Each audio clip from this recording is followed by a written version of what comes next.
Kamusta mga kaibigan? Ako si SLAV at welcome sa YouTube channel ko. Ngayon ay nasa frozen wasteland tayo. Oo mga kaibigan, sa totoo lang, hindi lang ito niyebe sa ilalim ng aking mga paa. Ito ay yelo talaga. May lawa o baka ilog dito. Hindi ako sigurado. Sa ilalim ng makapal na niyebe na ito, kita nyo, yelo ito. Ibig sabihin nito, tuwing tag-init, isa itong ilog, tubig ito. Simple lang ang lahat, pero ngayon, nagyelo na ang lupa. Mahilig ang mga Ruso sa pangingisda kapag taglamig. Madali lang. Gumawa ng butas sa yelo, ilagay ang pamalo at maghintay. Siyempre, uminom ng kaunting tubig dahil sobrang lamig sa labas at kailangan mong maghintay ng matagal para sa isda. Malamig ka kaya kailangan mong uminom ng vodka para uminit ang katawan. Simple lang ang ideyang ito. Mahilig mangisda tuwing taglamig ang mga tao sa Rusya. Pero alam mo naman na maraming tao sa Rusya o baka hindi lang mga taga-Rusya ang maaaring may mawala sa yelo na ito. Oo, madali silang makabagsak ng kahit ano dito at napupunta ito sa ilalim ng niebe. At maaaring hindi na ito matagpuan kailanman. Alam mo, walang makakakita nito kapag naipit na sa ilalim ng yelo. Pero kung may espesyal kang kagamitan, tulad ko na may espesyal na kagamitan, ang tawag dito ay metal detector. Oo, ganito ito gamitin. Pwede kang maglibot at maghanap ng kahit ano sa yelo tulad nito. Oh. Simple lang ang ideya. At ngayon, susubukan nating maghanap sa bawat sulok ng nagyeyelong disyertong ito at maghahanap ng kakaiba at astig at baka kumita pa tayo ng pera. Uy mga tol, makikita nyo yung bakas ng paa sa ilalim ng niebe. Ibig sabihin may taong dumaan dito dati, pero di ko alam kung kailan. Kaya siguro dapat nating hanapin sa paligid ang mga bakas ng paa. At baka may makita tayong senyales. Kapag nahanap natin sila, pwede na tayong magsimulang maghukay sa yelo. Kumpleto rin tayo sa gamit para maghukay ng kahit ano. Alam mo, sandali! May nakuha akong mga senyales.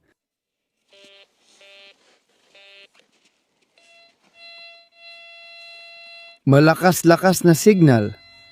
Bandang dito. Subukan nating tingnan kung nandito nga. Ay, medyo malalim. Tingnan mo, kaibigan, halika dito, cameraman. Mayroong isang bagay sa loob, may nakulong sa yelo. Kita mo? Di ko alam to. Oh. Hindi ko maintindihan ngayon. Ano yon?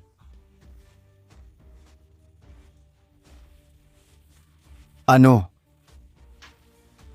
Di ko pa rin alam ano yon. Pero sa tingin ko kailangan nating gamitin ang ating piko para mailabas natin to sa niebe.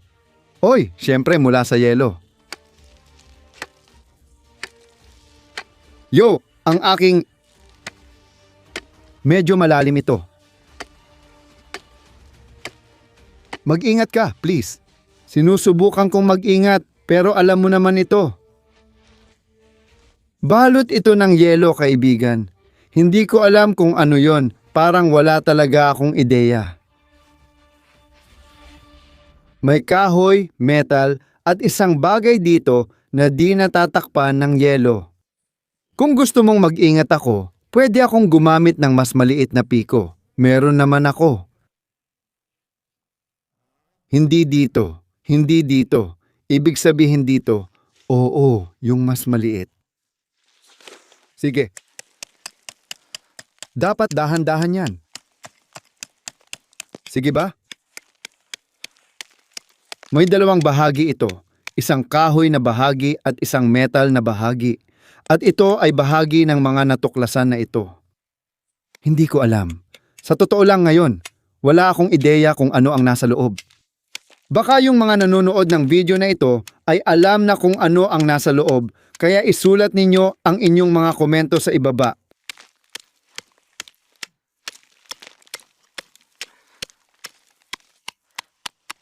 Tingnan mo, hindi.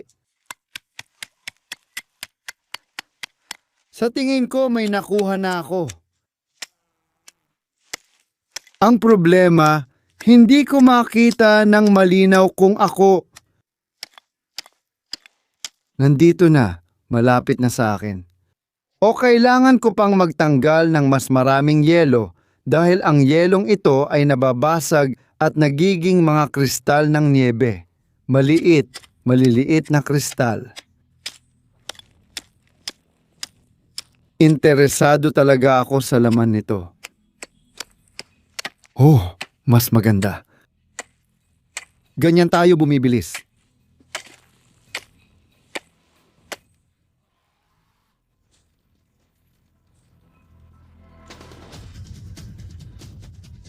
Tingnan mo. Tingnan mo. Wow, may isang bagay. Kahit paano, may nakikita na tayo, kahit maliit lang. Oo. Ngayon lumalabas na siya mula sa niebe, mula sa yelo. Tingnan mo, may itim na bahagi ng metal. Kaya kailangan ko pang maghukay. Sige, mukhang hindi ako sigurado. Pero sa ngayon, parang sandata ito. Hindi ako sigurado. Kailangan pa nating basagin ang yelo. Pero ngayon, mukha na talaga siyang sandata. Isang lumang sandata. Pero kailangan nating alamin ito. Kaya ngayon, mukha na talaga siyang baril, isang baril ng Ruso. Sa tingin ko ay machine gun. Subukan nating basagin ang yelo dito. Dahil sa kapal ng yelo, posibleng narito na ang bagay na ito mula pa noong taglamig, kaya siguro matagal na panahon. Siguro 1 taon o 2 taon, baka higit pa. Medyo nababasag na ang maliit kong piko. Oh, kahoy itong bahagi na ito. Kita mo, kahoy ito. Kahoy na may bakal, kaya parang malaking baril ang itsura. Mga kaibigan, pakitingnan nyo. Ito ay talagang mukhang baril ito, hindi lang basta baril, kundi isang machine gun. Medyo luma na, gaya ng sinabi ko na sa inyo. Kaya lang, pero nakabaon pa rin ito sa yelo, kaya nakikita natin ito. Pero kailangan nating magpatuloy. Basagin ang yelo para mailabas natin ang bagay na ito dito, mula doon, mula sa bitag ng yelo na ito.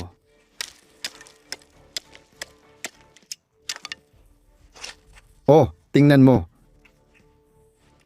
Kailangan nating mag-ingat dahil maaaring may bala ito at kapag pinindot ko ang gatilyo, maaaring pumutok ito. At delikado iyon. Kaya, subukan nating tanggalin ito mula doon. Naglaan tayo ng oras, pero sigurado akong kaya nating hilahin palabas ang bagay na ito. Oh, lumalabas na ito.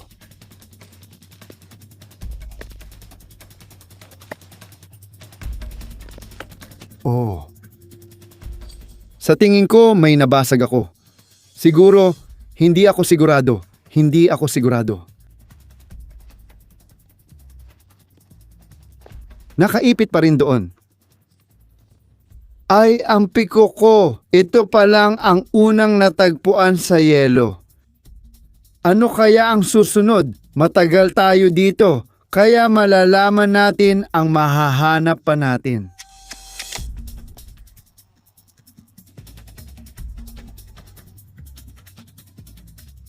Wow, luma na talaga itong makinang baril. Hindi ito baril ng Rusya. Ito ay Soviet-Russian o Soviet na baril. Soviet na makinang baril. Maaaring ewan ko, mga 60 o 50 taon na ito. Hindi na ito ginagawa ngayon. Naipit ito dahil sa yelo, sa kasamaang palad. Pero sa tingin ko, Maayos pa rin ang kondisyon nito. Kung hindi ako nagkakamali dito. Kasi nagkaroon ako ng mga klase sa kasaysayan at meron kaming ganitong baril noong klase. Dito pwedeng nakalagay ang taon ng paggawa. Hindi ko alam pero ngayon nakikita ko na dahil sa yelo. May mga numero pero di ko alam ibig sabihin. Pero kahit ganoon, astig pa rin itong natuklasan. Kunin natin ito at tingnan pa ang iba dito. Sige, magpatuloy pa tayo sa paghahanap dahil hindi sapat ang isang natuklasan para sa atin. Sa tingin ko, mas marami pa dito. Mas marami pa talaga. Hindi ko alam. Kailangan nating subukan at tingnan. Dito, narinig mo. Oo, nandito ako. May signal. Pero di ko alam saan eksakto. Sa ngayon, may espesyal akong gamit, isang maliit na metal detector na sobrang nakakatulong sa akin. Tinatawag namin itong pinpointer o X-pointer pero di ako sigurado. Nandito! Oh! Kaya ngayon, nahanap na natin ang punto at kailangan na nating simulan tanggalin ang niebe at baka makita natin kung ano ang nasa ilalim ng yelong ito.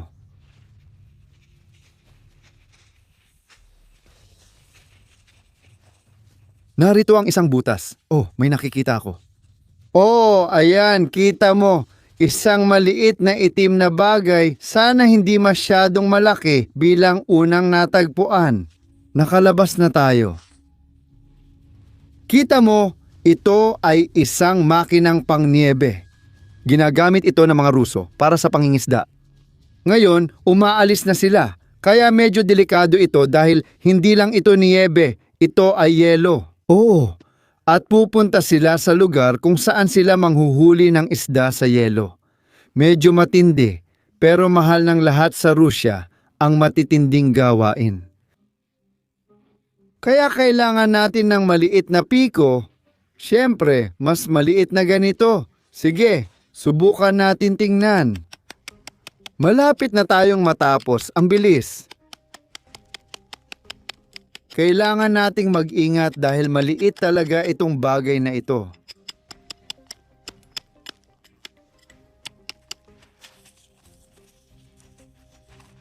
Nandito yung itim na bagay. Magsimula tayong maghukay mula doon. Sana hindi ko ito mabasag kasi baka mabasag ko talaga. Malas talaga yon sa akin. Bakal na nakulong sa loob.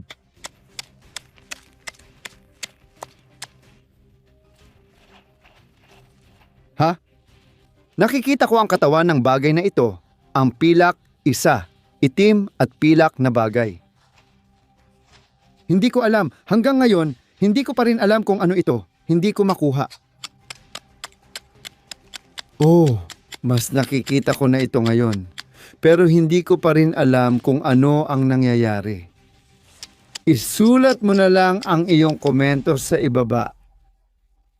Oh, may ilang piraso na natatanggal sa bagay na ito.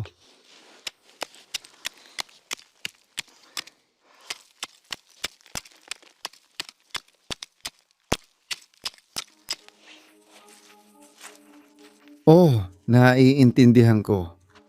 Ito ay camera. Oh, camera ito. Hindi lang basta action cam o katulad nito. Sana hindi ako iyon. Gawin mong ganito. Sobrang sira na, pero baka may secure digital card sa loob. Secure digital card na naglalaman ng ilang impormasyon tungkol sa kung ano talaga ang nangyari dito. Bakit? May baril na natatago sa loob ng yelo. Baka may mga ngaso na gumagamit ng ganitong klasing baril. Pero sa totoo lang, medyo illegal ito sa Rusya. Bawal gumamit ng automatikong armas sa pangangaso sa Rusya.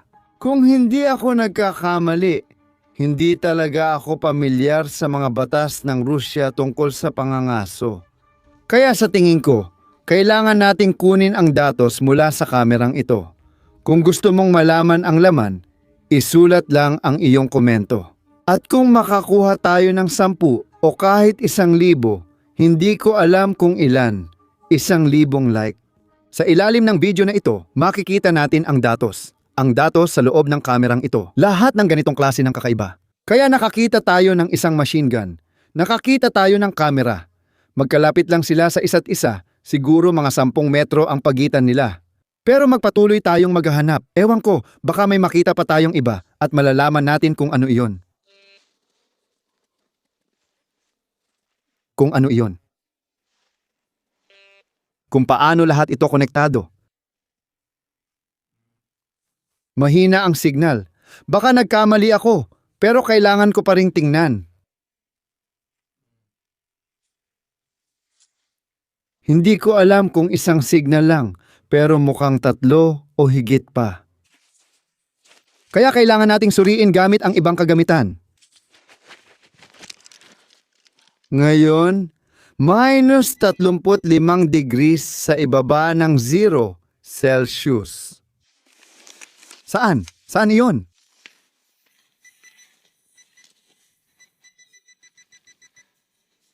Tingnan mo, may ilang signal dito. Naririnig mo ba ito? Sige. Sige. Pero kakaiba, medyo kakaiba. Hindi sapat ang lakas.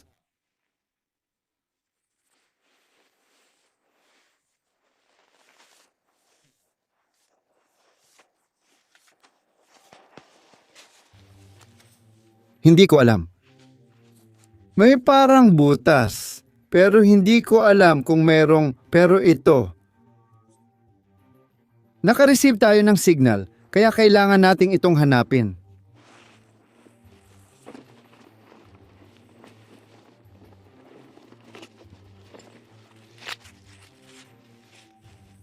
Sige.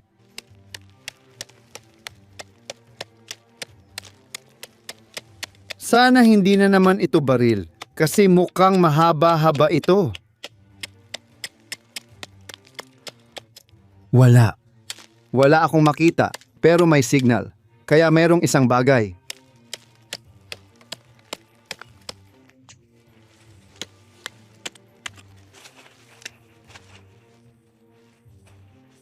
Isang kulay. Oo, may nakikita akong ibang kulay. Parang puti o kayumanggi. Hindi ko alam. Kaya merong isang bagay. Subukan nating hukayin ito ng maingat.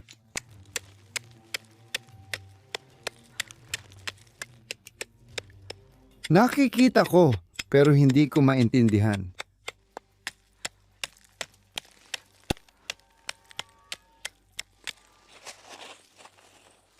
Ay, grabe. Ano? May isang bagay, di ko alam kung ano. Pero, hindi ako sigurado. Pero parang buto siya. Siguro, hindi ko alam.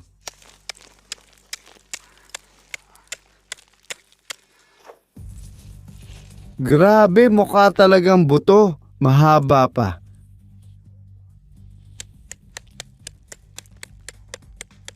Oo nga.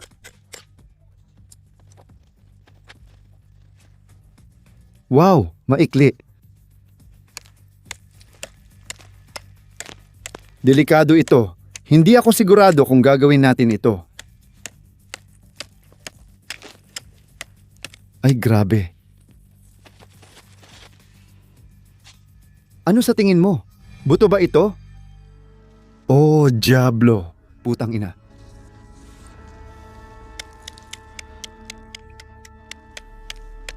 Likas na buto. Kanino? Buto nino yon?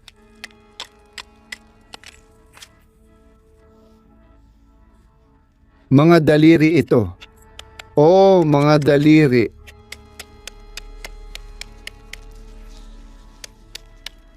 Grabe.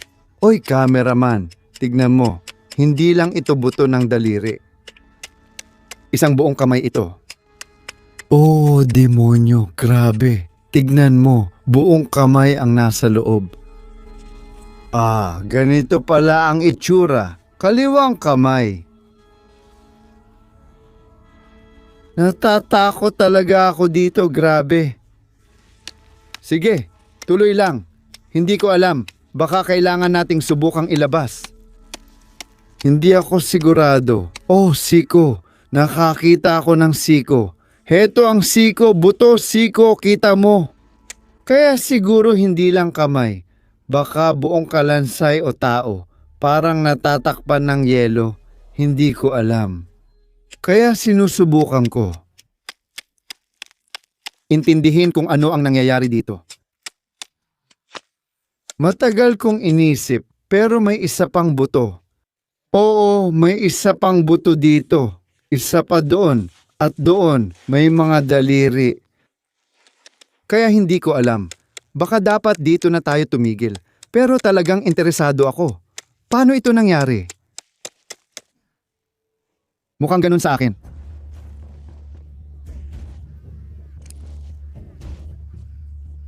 Anong kalokohan to? Tingnan mo, kaibigan ko siya, cameraman. Pero alam mo, hindi naman totoo yan. Plastic lang yan. Nakakatakot siya para sa akin. Pero ewan ko, baka prank lang yun. Ano yung nasa dulo ng bakal? Na-detect ito ng metal detector ko sa ilalim ng niyebe at yelo. Pero tingnan mo, nakakakilabot. Sige, magpatuloy tayo. Baka may makita pa tayong iba. Sige, may ilang signal.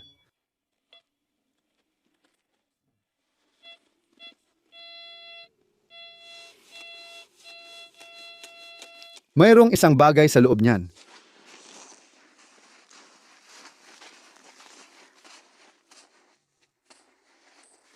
Oo, may laman sa loob, pero di ko alam kung ano. Tingnan mo.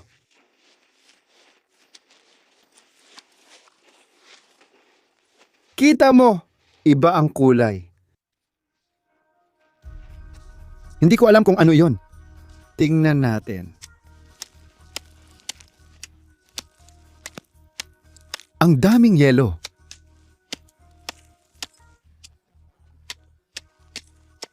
Hindi ko alam. Wala pa rin tayong nakikitang mahal. Gets mo? Umaasa pa rin akong makahanap ng kitaan.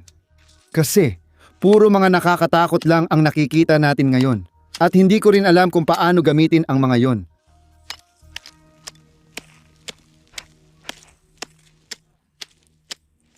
Sobrang lalim, nabali ang palakol ko.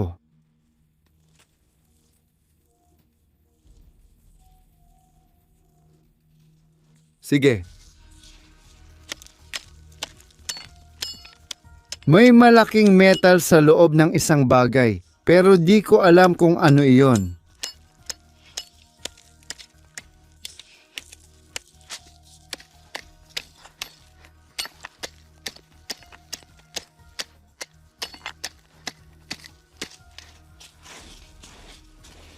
Wow, tingnan mo, tingnan mo, tingnan mo! Nahanap ko na. Hindi ko alam kung ano ito, pero isang bagay na gawa sa metal ito.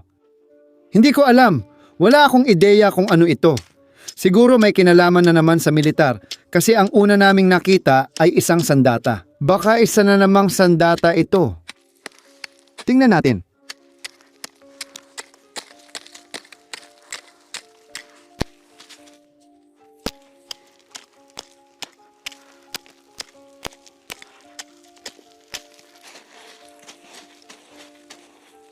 Oh, may itim at may metal. Wala akong ideya kung ano yon. Halos sira na ito ng tuluyan, pero sa tingin ko kaya nating ilabas ito mula sa yelo. Uy. Hindi ko nga alam na may isa pang parte. Pala ito, pero hindi basta-bastang pala, ito ay military pala. Luma na rin ito. Siguro kasing tanda ng sandatang nahanap natin sa simula ng video na iyon. Oo, sa tingin ko ito ay isang napakatandang military pala. Makikita mo ang ilang numero dito. Hindi ko alam. Oh, taon nito. Taon nito. Tingnan mo. 1985 ito. Tingnan mo ako. Tingnan mo. 1985. Taon ng paggawa ito, lampas 50 taon na. Maiisip mo bang bihira ito? Paano nga ba konektado ang mga natuklasan? Wala pa rin akong ideya, kaya maghahanap pa tayo. Uy, tingnan mo, may mga hakbang, daliri, hindi mga fingerprint, kundi mga yapak o baka mga bakas ng paa. Hindi ko alam. Subukan nating maghanap sa paligid nila. Saan sila papunta? Oh, may mga signal malapit sa mga yapak. Oo, tulad ng sabi ko sa'yo.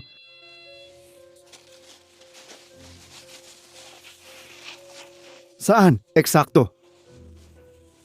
Sa kung saan? Dito. Kailangan natin ng pinpointer dito.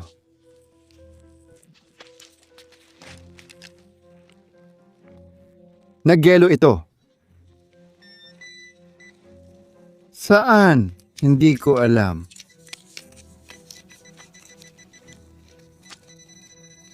Oo, mayroong isang bagay dito. May mga signal dito. Magaling. Pinatay ko na. Ayos. Pero ano ang nasa loob niyan?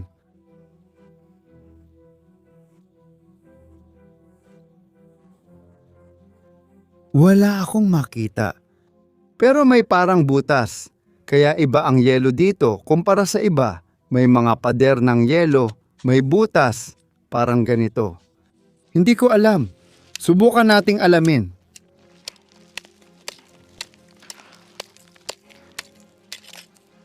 Wala talaga.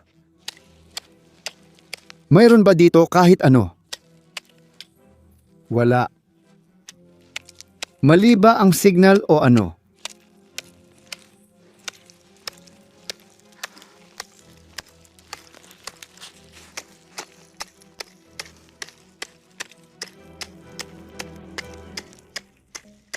Ano?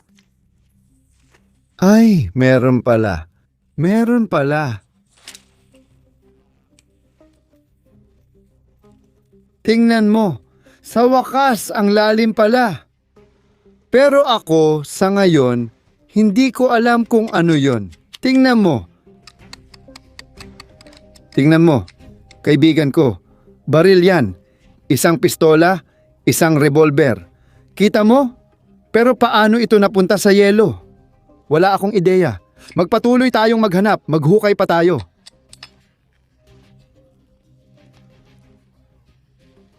Tingnan mo, totoo, revolver talaga ito. Luma na ito, di ko alam. Sa tingin ko, wala dito ang gatilyo at hindi ko alam kung nasaan. Pero tingnan mo, nandito lahat ng natuklasan namin ngayon. Nagyelo sa yelo. Medyo luma at delikado ang bagay na ito. Medyo luma na ito pero hindi naman delikado, pero pwede itong gamitin bilang sandata, pero sa totoo lang, isa lang itong military shower. Ito na naman ang sandata, kaya siguro isa siyang mangangaso, siguro isa siyang bandido o miyembro ng mafia. Hindi ko talaga alam. Kasi, alam mo, pwedeng illegal ang sandatang ito. Hindi ko talaga alam, hindi ako sigurado, pero pwede itong illegal. Ito, ewan ko, legal ba o hindi? Pero, anong ginagawa ng kamay na ito dito? Sa tingin ko, nasa kamerang ito lahat ng sagot. Kung gusto mong malaman kung ano ang nangyari dito, mag-iwan ka ng like at komento sa ibaba. Huwag kalimutan mag-subscribe sa YouTube channel ko at mag-iwan ng komento o gusto nyo para sa akin. Salamat sa panonood. Paalam.